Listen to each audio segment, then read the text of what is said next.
এই যে দেখছেন কত সুন্দর নুরানির চেহারা। আমাদের হাফিজুর রহমান ভাই, উনি আমাদের ফরিদপুরের, আমার বাসা আর কি। উনি রাজশাহীতেই থাকেন, দীর্ঘদিন প্রবাসী ছিলেন। ভাই প্রবাস থেকে এসে এখন এইখানে আমাদের আমচত্বরের পাশে নওদাপাড়া মাদ্রাসা, যেটা আপনারা জানেন ডক্টর গালিব স্যারের, এখানে উনি একটা ছোট দোকান দিয়েছেন আর কি। তো এইখানে উনি বার্গার, পিৎজা, এরপর মাশাল্লাহ নুডলস রাখে।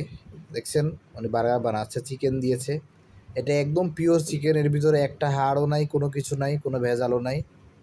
তো যথেষ্ট পরিমাণ চিকেন উনি দেয় একটা বার্গারে। ওনার কাছে আপনি 20 টাকায়ও বার্গার পাবেন।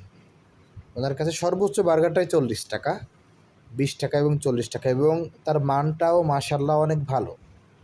যে টাকা দিয়ে উনি কম টাকা নেয় বলে খারাপ দেয় এটা না, উনি 20 টাকায় যে বার্গারটা দেয় তাতেও যথেষ্ট পরিমাণ চিকেন উনি দেয়, এবং মেয়োনিজও দেয়। আর মেয়োনিজটা উনি নিজে বানায়। সৌদি আরবে আসার সময় উনি 5 কেজির মতো অলিভ অয়েল নিয়ে আসছিল। দেখেন এই যে চিকেনটা আমি এটা নিজের হাতেই চামচ দিয়ে নাড়াচ্ছি।